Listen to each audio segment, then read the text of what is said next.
Amém. Boa noite aos irmãos, que a graça e a paz do Senhor esteja com todos, amém? Meus irmãos, ela orou, mas eu queria fazer uma breve oração novamente. Obrigado, irmãos. Peço para os irmãos fechar os olhos.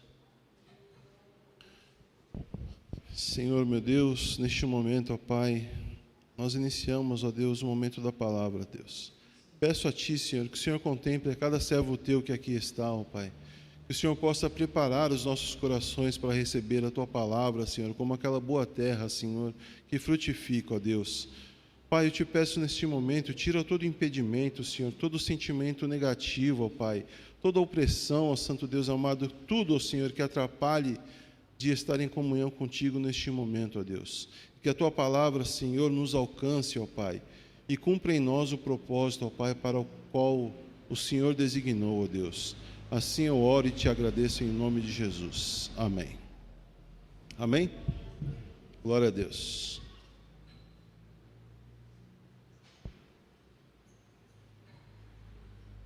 Meus irmãos, até o início da semana passada, eu não tinha preparado o sermão ainda. Aí um paciente, o Cirio, né, chegou lá no posto, e ele está passando por algumas lutas, ele está fazendo hemodiálise, ele é amputado de uma perna já. Por causa da diabetes, ele teve que amputar parte do outro pé. É uma situação bem complicada. Só que ele é um servo de Deus, ele é um presbítero. E o que não falta nele é fé e esperança. Aí ele foi no posto e falou assim para mim: e aí, irmão Marcos, como é que está a pregação? Eu falei: irmão, vou pregar semana que vem, não preparei o sermão ainda não. Daí ele falou assim: irmão Marcos, eu estou meditando em João capítulo 12, porque no dia que o Senhor me permitir voltar para o púlpito, eu vou pregar sobre essa passagem. Eu falei: amém, irmão, vou meditar nessa palavra também então. Aí eu meditei nessa palavra aqui, e a gente vai ler hoje João 12. João capítulo 12, versículo 24 e 25.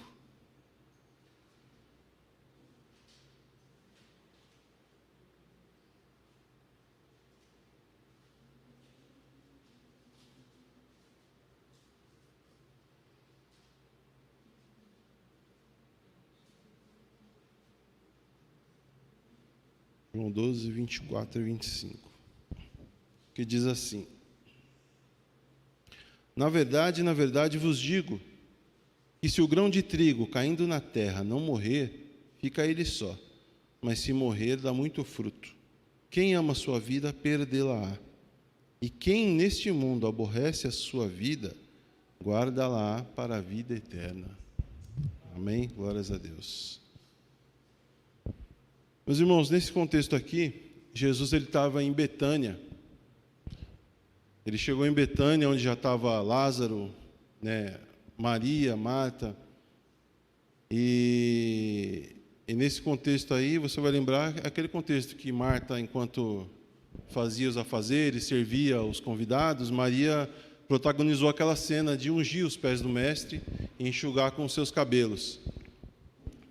E ali a multidão foi ver Jesus e também a Lázaro, que ele havia ressuscitado. E aí a história se segue, né? Tem a cena do jumentinho. E aí chega um momento que Jesus ele fala para os discípulos: é chegada a hora.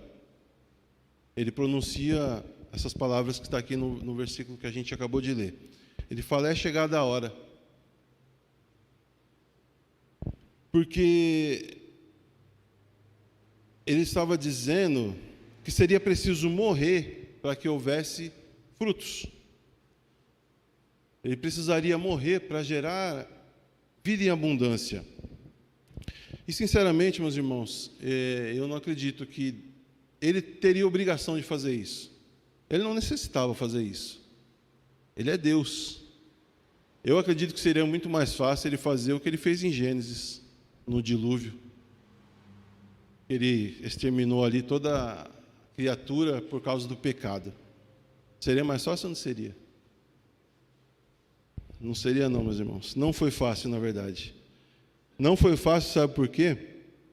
Porque lá em Ezequiel, capítulo 33, 11, está escrito assim: digo-lhes, juro pela minha vida, palavra do soberano Senhor, que não tenho prazer na morte do ímpio, Antes tenho prazer que se desviem dos seus caminhos e vivam.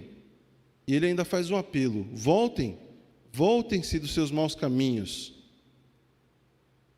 E esse é o motivo, meus irmãos, que não foi fácil. O Senhor, Ele ama cada criatura, cada ser criado que Ele fez, Ele ama. Ele ama. E em Jeremias 31:3, Ele declara assim: com amor eterno te amei, por isso com benignidade te atraí. Então, só havia um modo de a gente ser salvo do pecado. E Jesus, Ele sabia disso, e por isso a si mesmo se ofereceu em favor de nós, para morrer no nosso lugar. Só havia um modo de ser salvo, que era através do sacrifício. E Cristo, desde antes da fundação do mundo, Ele se ofereceu para morrer em nosso lugar. E aqui em João 12:24, que a gente acabou de ler, é a confirmação da consumação dessa obra maravilhosa que Jesus fez por nós na cruz, quando Ele morreu. E hoje nós somos frutos dessa obra maravilhosa.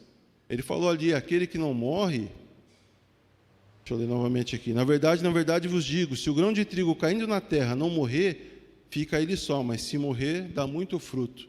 Então Ele morreu, e hoje nós somos frutos desta obra. Mas aqui em João 12, não fala somente sobre Jesus, né? No versículo 25, ele diz assim: quem ama a sua vida, perdê-la-á, mas aquele que aborrece a sua vida neste mundo, preservará para a vida eterna. Aqui o Senhor estende essa verdade para todo mundo, estende essa verdade para toda a humanidade. Cada um de nós não poderia gerar frutos se não passar primeiro pela morte, porque nós precisamos morrer e nascer de novo. Isso o mestre que disse. Então cada um de nós precisa passar por esse processo. E aí eu fui pesquisar, né, como que funciona o ciclo da semente. Eu não sou biólogo, nosso irmão ali é. Apesar que eu até comecei a fazer faculdade de biologia, mas eu desisti no primeiro semestre. Aí eu fui pesquisar, meus irmãos, sobre esse ciclo da semente. Aí eu entrei no site da Embrapa. Eu não queria pegar, né, uma metáfora já pronta e trazer aqui. Eu entrei no site da Embrapa, que é a empresa de pesquisas agropecuárias, e ali achei um artigo bem legal, com bastante página, e falava tudinho sobre a semente. Aí eu peguei alguns pontos para traçar esse paralelo. São 3 pontos principais ali que eu vi, que é o solo, a fase de dormência, que eles chamam, ou morte, né, para a gente, e a germinação. Esses 3 pontos eu peguei: solo, dormência e germinação. Assim, algumas pessoas acham que as parábolas de Jesus são apenas histórias, são, alegorias que não revelam de fato uma verdade, que são só histórias para ensinar.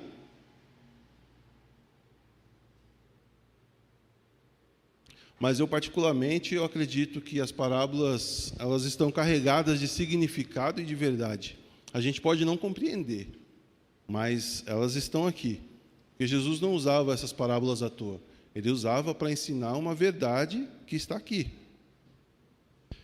E aí, nesse artigo que eu li, eu vou pular a ordem, né? Eu falei o solo, a dormência e a germinação. Eu vou pular do solo para a dormência, porque nesse artigo fala que quando a semente ela é lançada na terra, ela inicia um processo que é o processo de germinação. E, teoricamente, ela morre, porque ela deixa de existir como aquela semente. Então, ela entra num processo de germinação. E, nesse processo, ela começa a se desprender da casca que protege ela. É aberta uma pequena fissura na casca dela, que é por onde os nutrientes entram. Então, ela morre ali para que possa passar por esse processo. E em Mateus 10:39 está escrito assim, ó: quem acha a sua vida, perdê-la-á. O que todavia perde a vida por minha causa, achá-la-á. Você percebe aqui o quão profundo é isso? Aqui Jesus ele está falando a mesma coisa do que está escrito aqui em João 12, 24. É a mesma coisa, só que aqui está de um modo mais claro. Por quê? Porque nós não fomos feitos para sermos sós. Nós não fomos criados para satisfazer as nossas próprias vontades. Nós não fomos criados para, de certa forma, sustentar o nosso ego e é isso, as nossas vontades. Lá em Efésios 2:10 está escrito assim, Paulo escreveu: nós somos feituras dele, criados em Cristo Jesus para boas obras, as quais Deus de antemão preparou para que andássemos nelas. Portanto, meu irmão, morrer para o mundo deveria ser algo natural para o cristão. Deveria ser natural, porque é isso que Jesus nos ensina. E quando a gente se converte, se arrepende, foi o que ele ensinou para Nicodemos: é preciso nascer de novo. É um processo, não é fácil, é um processo gradativo, mas deveria ser natural para todos os cristãos. Só que, assim, esse processo não depende totalmente do nosso esforço, né? A boa notícia é essa, porque a graça de Deus, ela nos capacita para passar por esse processo. Mas onde está o problema, então? O problema é que algumas sementes, elas não se abrem sozinhas. Algumas sementes, quando são lançadas no solo, ela não se desprende dessa casca, ela não se abre. E aí, às vezes, a ciência precisa intervir, eles vão lá manualmente, fazem um cortinho acho que chama tegumento, né, se não me engano. Eles fazem um cortinho na casca dela para que esses nutrientes entrem. E então, essa obra maravilhosa que é feita na nossa vida de transformação, quem nos ajuda é o Espírito Santo. É o Espírito Santo que tem essa ação externa sobre nossas vidas, porque nós não conseguimos, por nós mesmos, ser transformados. É preciso o Espírito Santo de Deus, ele nos convencer do pecado, é preciso ele nos ajudar nas nossas fraquezas, é ele que faz essa intervenção sobre nós, para que a gente possa ter vida em nós, através de Cristo. Lá em Filipenses 2, capítulo 2, versículo 13, Paulo ele nos lembra que é Deus quem opera em nós, tanto querer como executar. Então, apesar do Espírito Santo ter esse papel na nossa vida de transformação, muitos de nós temos essa resistência, né, de nos despirmos desta casca que nos protege. E protege o quê? O nosso ego, protege as nossas vontades, os nossos desejos, protege os nossos pecados, protege a nossa vida humana que tanto amamos aqui e que nos leva à morte. E Jesus disse assim: aquele que quiser vir após mim, negue-se a si mesmo, tome a sua cruz e siga-me. Mas ele não nos deixa órfãos nesse processo. O Espírito Santo, ele caminha conosco, ele caminha dentro de nós. É ele que nos auxilia nessa caminhada. Quando Jesus diz, negue-se a si mesmo e tome a sua cruz, é uma decisão que nós temos que fazer. Mas quando nós tomamos essa decisão, é o Espírito Santo de Deus que atua em nós, é o próprio Deus, Espírito que atua em nós, nos ajudando a terminar essa caminhada com Ele, nesse processo de vida. Então, Ele não nos força, mas Ele nos convence, Ele nos fortalece. Essa semente, nesse artigo está escrito que ela precisa de algumas coisas para poder germinar. Que ela precisa de água, de oxigênio, de uma temperatura adequada. Então, essa temperatura adequada, esse oxigênio espiritual que a gente precisa para crescer gradativamente, é a presença do Espírito na nossa vida. Então, isso não é apenas sacrifício, é liberdade em Cristo.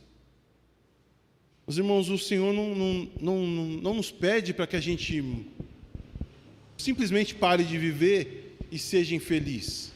Não é isso que ele pede. Ele não está pedindo para você parar de viver. Pelo contrário, Jesus disse em João 10, eu vim para que tenham vida e a tenham em abundância.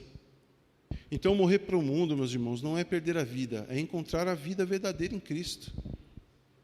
Quando a gente entende isso, tudo muda. Morrer para o mundo não é deixar de viver, mas é encontrar a vida verdadeira em Cristo. As coisas mudam. A vida ela não é um fardo pesado de religiosidade, mas é uma jornada que Cristo ele preparou para a gente desde antes da fundação do mundo. Em Salmos 34:18, está escrito assim, que o Senhor está perto dos que têm o coração quebrantado e salva os de espírito abatido. O coração quebrantado, ele é essa fissura na semente que permite que os nutrientes entrem nela.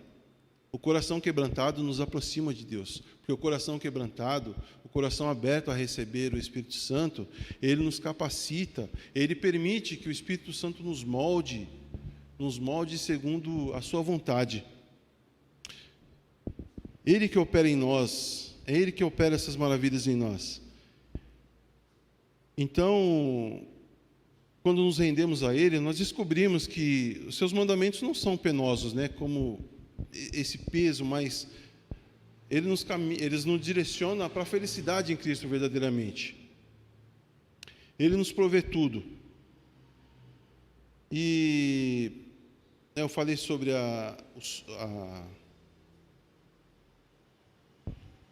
pulei o processo. Falei sobre solo. Não, pulei o solo e falei sobre a dormência. Aí eu vou falar sobre o solo agora, que é a importância do ambiente. Porque antes de falar no processo final, que é a germinação, eu vou falar do solo. Porque eu preciso chamar a atenção para um ponto importante.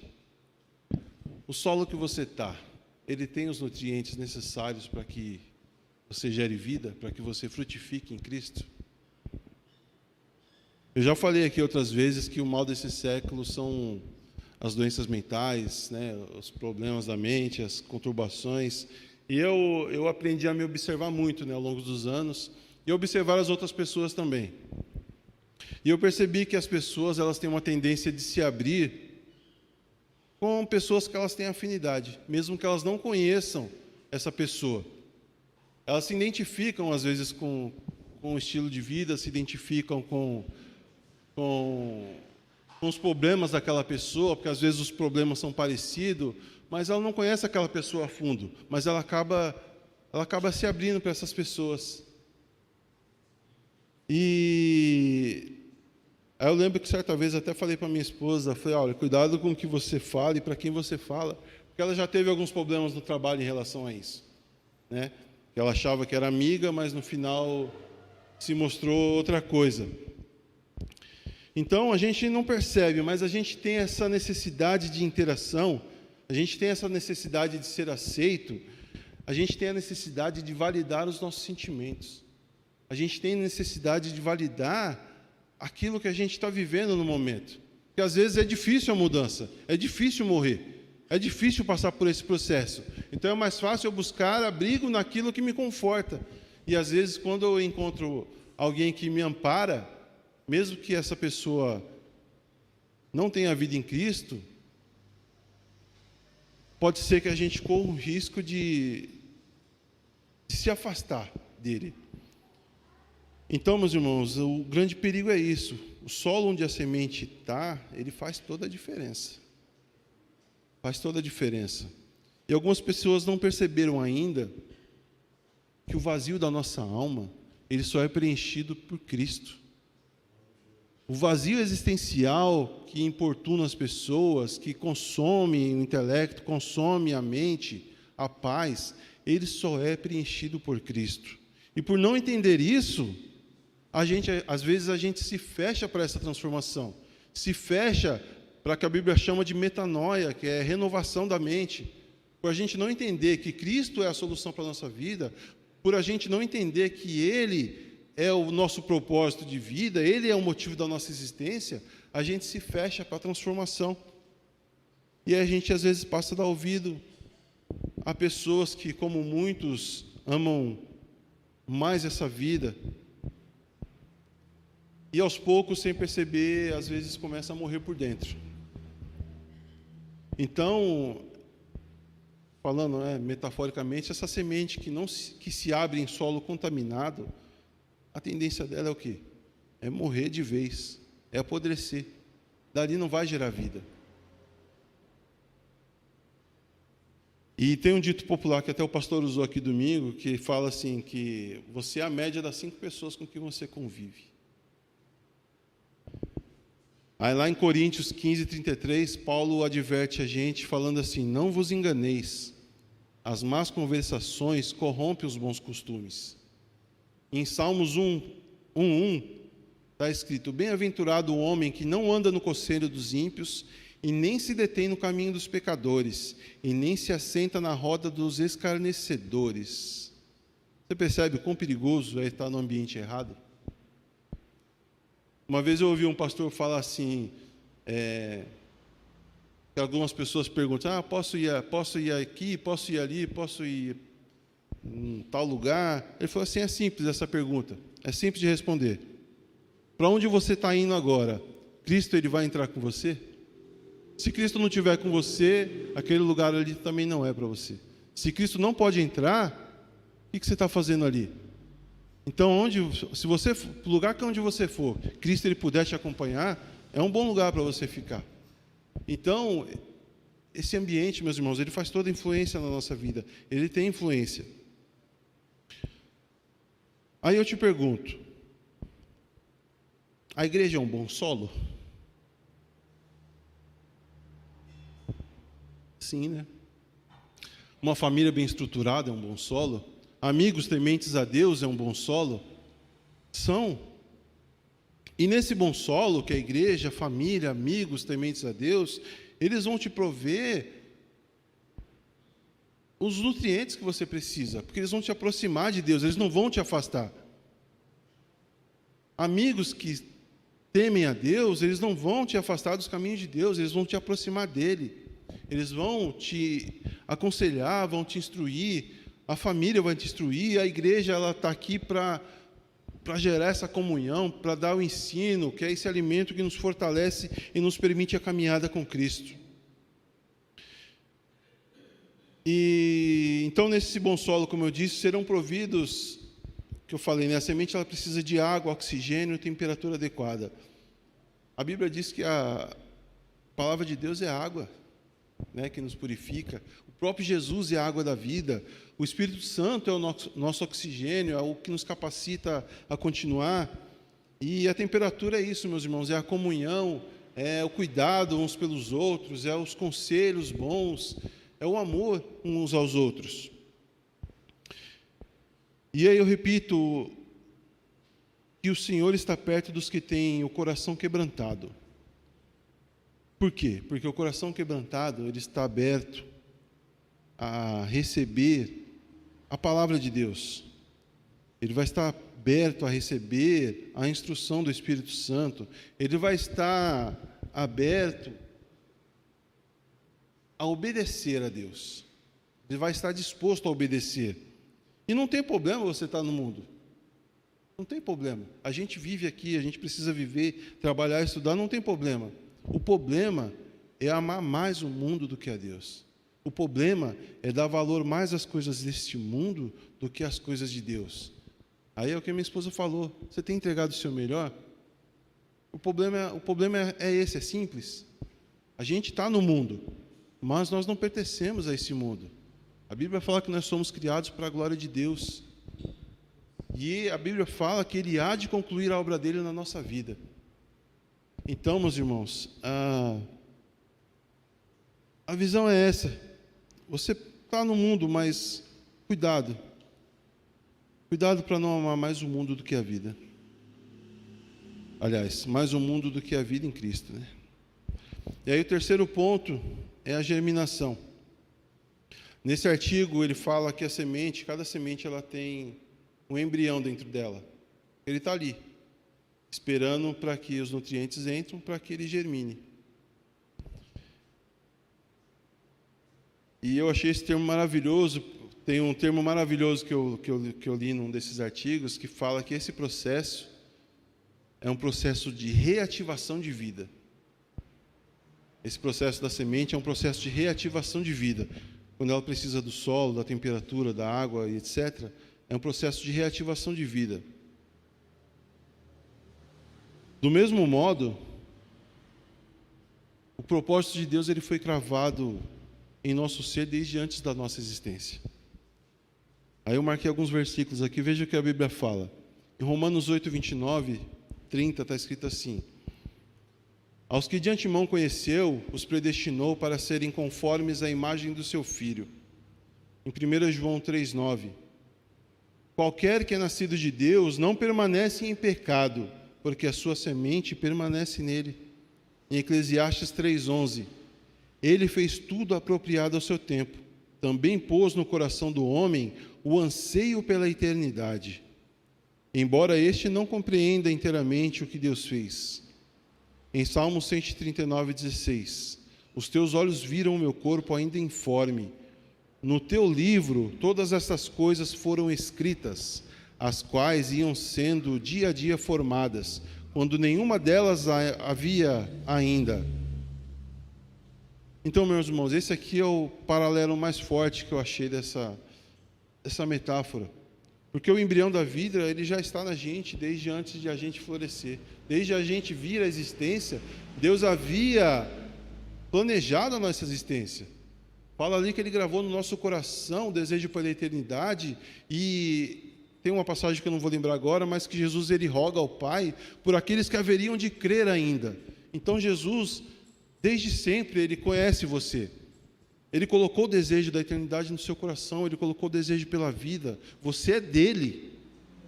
Você é criatura, é feitura dele, e você foi criado para as boas obras nele.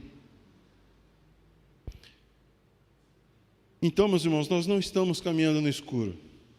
Nós não estamos lutando sem direção, né? Nós temos essa esperança viva que é através da ressurreição de Cristo. Então, quando a gente passa por esse processo de morte do velho homem, ele não é o fim da nossa vida aqui, né? Não é o início de uma vida de tristeza, mas é o início de uma vida nova em Cristo, é o início de uma vida de alegria, de felicidade. Quando a gente entende que a gente agora é de Cristo, a gente entende que as coisas deste mundo, por mais que sejam boas, elas são passageiras, elas vão se acabar, mas a promessa de Deus ela permanece para sempre. Aleluia. E Paulo escreveu em Gálatas 5:22 assim, sobre o fruto do Espírito, né? E os frutos do Espírito são o quê? Amor, alegria, paz, longanimidade, benignidade, bondade, fidelidade, mansidão e domínio próprio. O segundo fruto, alegria. A vida no Espírito é isso que eu falei, não é tristeza, é alegria. É uma alegria genuína, é a satisfação de estar cumprindo o propósito para o qual Deus nos criou. Quando você percebe isso, você não vive uma vida triste, mas uma vida alegre. E como eu disse, o meio que a gente vive pode exercer toda a influência sobre nossas vidas. Se a gente está desprovido dessa proteção em Cristo, se a gente está distante, dando ouvidos a maus conselhos, pode acontecer com a gente o que aconteceu na parábola da semente, do semeador. Ele lança a semente em boa terra, mas algumas terras o espinho sufoca, outras as aves vêm e comem. Quando a gente está no mau conselho, quando a gente está distante do Senhor, a gente pode ser sufocado pelos problemas dessa vida. A gente pode ser sufocado pelas dificuldades, pelas influências negativas. Então, o chamado, como eu disse, não é apenas sacrifício, ele é de amor, ele é de esperança. Então a gente, para isso, precisa se humilhar. A gente precisa se humilhar diante da mão poderosa do Senhor, pedindo a sua misericórdia para que Ele venha sobre nós com sua graça salvadora. Porque o Senhor, eu tenho certeza que Ele quer nos moldar segundo a tua vontade. Ele quer formar o nosso caráter, Ele quer nos dar força para resistir ao diabo, para resistir aos dias maus. Ele quer nos capacitar para continuar essa caminhada e nos libertar do pecado que afasta dele. E Ele fez tudo isso movido por amor. Como eu li no começo, foi por amor. Ele destruiu nações, Ele destruiu povos por causa do pecado, mas Ele não se alegrou nisso. Mas a justiça dele exigiu que ele fizesse isso. Mas, graças a Deus, nós glorificamos o nome do Senhor, porque o Espírito Santo veio ao nosso encontro e abriu os nossos olhos e o nosso coração, e passamos a crer em Cristo como nosso Senhor e Salvador, e isso nos transformou e nos permitiu sermos transformados por Ele. Então, meus irmãos, finalizando, se alegre nele, não tenha tristeza, mas se alegre, dispa-se, tira tudo que afasta você de Deus, não simplesmente por legalismo, por estar na igreja, simplesmente pelo compromisso, mas por amor. Entenda o que Cristo fez por você, entenda o que é essa transformação, entenda que Cristo, Ele é Deus, Cristo, Ele abriu mão da sua glória. Ele não precisava, mas Ele abriu mão da sua glória. Ele deixou a glória como unigênito do Pai, está escrito. Veio a esse mundo, se revelou em carne e morreu a morte de cruz. Ele morreu o castigo que era para nós, Ele se entregou em nosso lugar. Então se alegre no fato de que você foi escolhido para estar ao lado dEle por toda a eternidade, sem sacrifício nenhum, simplesmente pelo fato de você crer e aceitar esse presente, essa graça maravilhosa. Então, eu te peço, para fazer uma autoavaliação, foi a que eu fiz, onde a gente está gastando o nosso tempo? Será que a gente está tendo comunhão verdadeira com Ele? Será que a gente tem buscado de fato essa comunhão? Será que a gente tem buscado estar na presença de Deus? O que tem afastado a gente do Senhor? Então, afaste de ti. Comece a se dedicar às boas obras para que Ele nos preparou. E tenha certeza que muito em breve o propósito de Deus há de se cumprir em nossa vida. Então, para finalizar, como eu disse, não é peso. Essa jornada cristã, ela é gloriosa, porque é Cristo que nos ampara. Há sim a morte do velho homem, há sim o desprendimento de muitas coisas, a cruz. Ele falou, aquele que quiser vir após mim, negue-se a si mesmo e toma-se a cruz. Há dificuldades. É por isso que às vezes muitas pessoas acham que depois que entrou para a igreja, a vida virou do avesso. Porque há dificuldade, há cruz. Você vai ter que abrir mão de algumas coisas. Você vai ter que abrir mão. Mas Cristo fez a promessa de que estaria sempre com você ao seu lado, independente da situação. Então se alegre nesse fato que o Rei soberano, o Criador dos céus e da terra, Ele prometeu estar com você.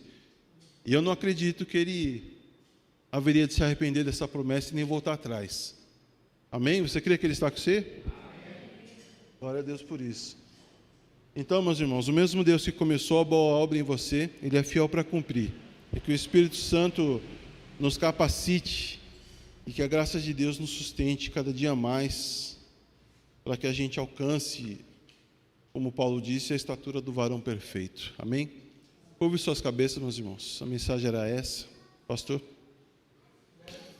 Senhor, meu Deus, neste momento, ó Pai amado, eu te agradeço, ó Pai, por mais essa noite, Senhor.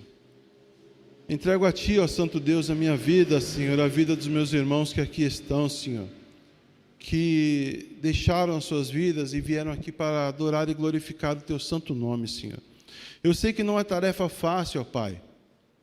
Pelo contrário, é difícil, ó Pai. Mas eu glorifico a Ti, Senhor, glorifico porque o Senhor nos agraciou, ó Pai, com um presente maravilhoso da salvação e nos deu esse manual, Senhor, que é a Bíblia, para que a gente pudesse segui-lo, ó Pai. Porque quando a gente faz isso, nós entendemos, ó Deus amado, que o mundo não deve nos prender, Senhor, que esse mundo é passageiro e que por mais que seja bom, Senhor, não nos satisfaz. Só a Tua presença, Senhor, na nossa vida, ó Pai, é mais do que suficiente, ó Deus. E quando nós entregamos as nossas vidas em Tuas mãos, ó Senhor, nós temos a certeza que o nosso socorro vem de Ti, Senhor. Então eu te peço, ó Pai amado, neste momento que o Senhor possa, ó Pai, contemplar a cada coração, Senhor, contemplar a cada vida, ó Pai, aqueles que estão em dificuldades, ó Pai, aqueles que passam por enfermidades, aqueles que estão, Senhor, nos mais diversos problemas, ó Senhor, que eles possam compreender, ó Pai amado, Senhor, que está chovendo, está ventando, mas que o Senhor está no barco conosco. O Senhor é o nosso consolo, o nosso refúgio. Então, Senhor, conforta cada vida, Pai. Devolva a alegria da salvação, Senhor, como está escrito na Tua palavra. Devolva a alegria da Tua salvação, Senhor. Faça-nos entender, ó Pai amado, que a nossa vida não é vida se não estiver em Ti, Senhor. Reaviva a Tua obra, Santo Deus amado, e nos prepara, Senhor, para a batalha, ó Pai. Fortalece a cada servo Teu, Senhor. Fortalece, ó Pai amado, Senhor, a cada vida que aqui está, Senhor. Fortalece a cada servo Teu, ó Santo Deus, espalhados por este mundo, Senhor. Há muitos irmãos que estão enfrentando a morte por amor a Ti, Senhor. E muitos que estão vendendo a Ti novamente a troco de nada, Senhor. Tem misericórdia, Senhor. Que o Teu Espírito vá de encontro, Senhor, e converta os corações novamente a Ti, se for preciso, ó Pai, para que o Teu nome seja glorificado em toda a terra. Assim eu Te glorifico e Te exalto, ó Pai. Amém.